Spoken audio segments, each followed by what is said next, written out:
Studio N Dharmasindhu ప్రేక్షకులకి నా నమస్కారం. నా పేరు భానుమతి.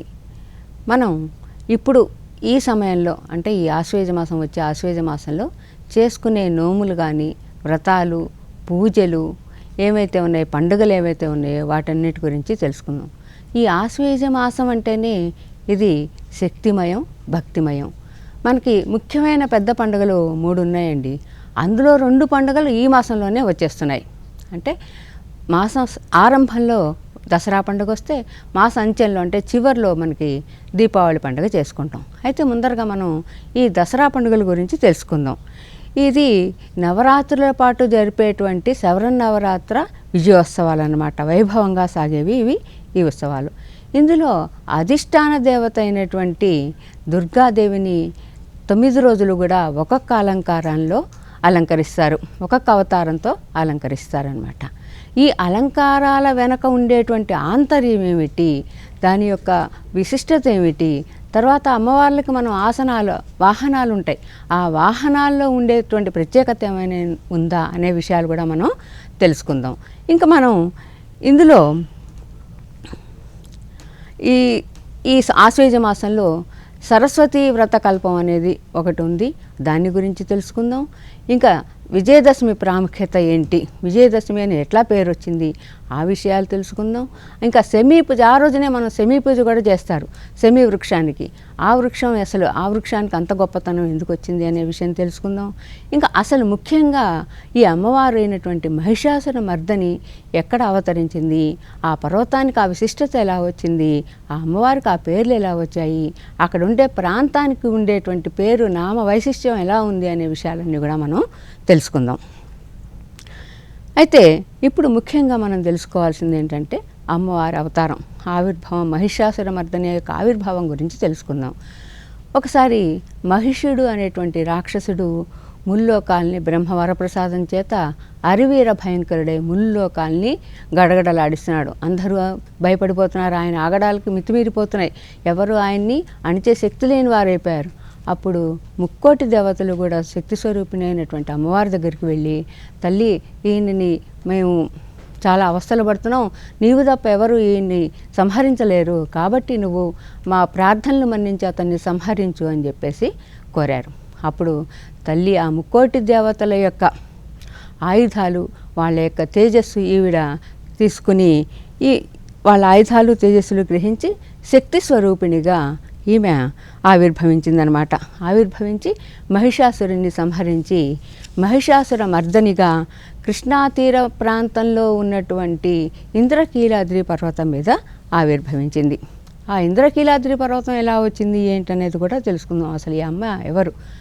అమ్మలగన్నయమ్మ, ముగురమ్మల మూలపుటమ్మ, చాలా పెద్దమ్మ, సురారులమ్మ, కడుపారుడి బుచ్చినయమ్మ, తన్ను లోనమ్మిన వేల్పుటమ్మల మనమ్ముల ఉండెడియమ్మ. ఏమండి, తన్ను లోనమ్మిన వేల్పుటమ్మల మనమ్ముల ఉండెడియమ్మ దుర్గ మాయమ్మ. అంటే ముగ్గురమ్మలకి కూడా మూలశక్తి ఈవిడే, మూలపుటమ్మ అని కీర్తిస్తారు. అంటే త్రిమూర్తి స్వరూపాలు, త్రిశక్తి స్వరూపిణులు అయినటువంటి లక్ష్మి, సరస్వతి, దుర్గ వీళ్ళందరికీ కూడా ఈవిడే శక్తి అన్నమాట. ఇక్కడ మనం ఒకటి తెలుసుకోవాలి, లక్ష్మీదేవి గురించి ముందర మనం తెలుసుకుందాం. లక్ష్మీదేవి అంటే ఈవిడ సకల ఐశ్వర్యప్రదాయని. ఈవిడ్ని కొలిచినంత మా భక్తితో కనుక కొలిస్తే అష్టైశ్వర్యాలు ప్రసాదిస్తుంది, కొంగు బంగారమై అష్టైశ్వర్యాలు ప్రసాదిస్తుంది అనేటువంటి నమ్మకం మనకి ఉంది. మన భక్తితో ఎవరైతే ఈవిడ్ని కొలుస్తారో వాళ్ళకి. అయితే ఈవిడ ఎక్కడ నివాసమై ఉంటుంది? కలువ పువ్వులో నివాసమై ఉంటుంది. ఈ కలువ పువ్వు మనకేం సందేశాన్ని ఇస్తుందండి? కలువ పువ్వు నీటి మీద ఓలలాడుతూ ఉంటుంది ఇలా. అంటే ఏంటి, మనకి ఇక్కడ ఏ సందేశం దొరుకుతోంది? లక్ష్మి స్థిరంగా ఉండదు, చంచల స్వభావం, ఒకసారి వస్తుంది ఒకసారి పోతుంది. అందుకనే అన్నారు, సిరిత వచ్చిన వచ్చున్ నారికేళ సలిలము భంగిన్, తా పోయిన పోవున్ కరిమింగిన వెలగ పండుతరి అని. అంటే ఈ డబ్బు అనేది ఎట్లా వస్తుందో లేదు. నారికేళం అంటే కొబ్బరికాయలోకి నీళ్ళు ఎవరు పోస్తున్నారు, ఎలా వస్తున్నాయి ఏమీ తెలియదు, భగవంతుడి సృష్టి అది.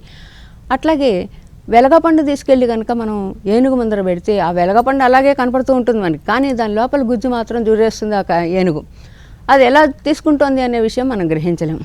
కాబట్టి ఈ విధంగానే ఐశ్వర్యం అనేది ఎప్పుడు వస్తుంది ఎప్పుడు పోతుంది అనేది నిలకడలేదు. కానీ భక్తితో లక్ష్మీదేవిని కొలవాలి అనే సందేశం మనకి ఇక్కడ కనపడుతోంది. ఆ తర్వాత శక్తి స్వరూపిణిలో చెప్పుకోదగింది సరస్వతీదేవి. ఈ సరస్వతీదేవిని కనుక మనం తీసుకున్నట్టయితే ఈవిడ సకల విద్యా విజ్ఞాన విజ్ఞానాలు ఇస్తూ ఉంటుందన్నమాట మనకి. ఈవిని నమ్మి కొలిచిన వారికి జ్ఞానం కలుగజేస్తుంది. ఈవిడ ఎక్కడ ఉంటుంది? ఈవిడ ధవళ వస్త్రం ధరించి వీణా వరదండ మండితకర అన్నారు. అంటే వీణాధారి అయి వీణని చేతిలో పట్టుకుని రాతి మీద కూర్చొని ఉంటుంది. అక్కడ మనం ఏం తెలుసుకోవాలి? రాయి అనేది చాలా స్థిరమైనటువంటిది. అంటే మనం సంపాదించుకున్నటువంటి జ్ఞానం చాలా స్థిరంగా ఉంటుంది, అది ఎక్కడికి పోదు. ఇప్పుడు డబ్బు అనుకోండి, ఎవరికైనా ఇచ్చేసామంటే మన దగ్గర తరిగిపోతుంది. కానీ ఈ జ్ఞానం అనేది ఎంత ఇచ్చినా కానీ మన దగ్గర తరగదు, అది స్థిరంగా మన దగ్గరే ఉంటుంది అనేటువంటి విషయాన్ని మనం గ్రహించాలి. ఇంకా ధవళ వస్త్రధారిణి అంటే చక్కటి స్వచ్ఛమైన మనసు, మంచి మనసుతో ఈవిడ్ని కనుక మనం ప్రార్థిస్తే మనకి జ్ఞానం స్థిరంగా ఉంటుంది అనే విషయం మనం గ్రహించవచ్చు. ఇంకా ఈవిడికి వాహనం ఏమిచ్చారు? హంసవాహనం ఇచ్చారు. హంసవాహనం, హంస అంటే జ్ఞానం కలది. ఎలా చెప్తున్నారండి మీరు జ్ఞానం కలది అని అడగచ్చు. అయితే మనం పాలు నీళ్లు కలిపి ఒక గిన్నెలో పోసి పెట్టామనుకోండి, ఆ హంస ముందర పెడితే ఆ పాలు నీళ్లు ఒకసారి పాలల్లో నీళ్లు కల్పిస్తున్న తర్వాత ఆ రెండింటిని సపరేట్ చేయటం, విడదీయటం ఎవరి వల్ల కాదు.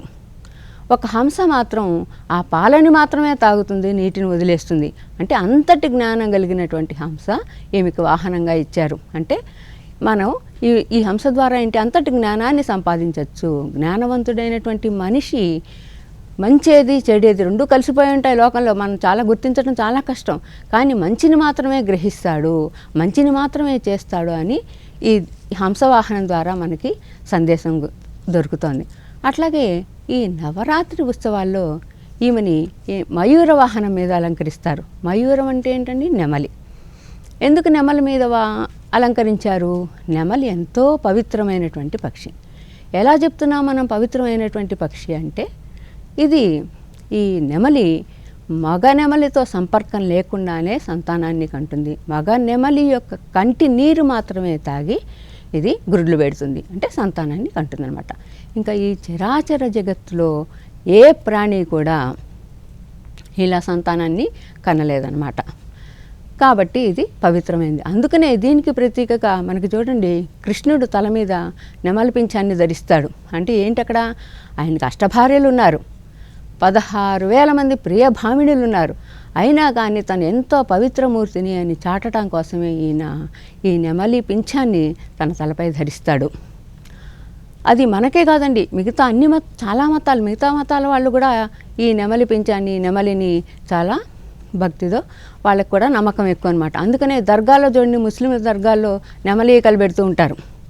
కాబట్టి అది మన జాతీయ పక్షి కాగలిగింది.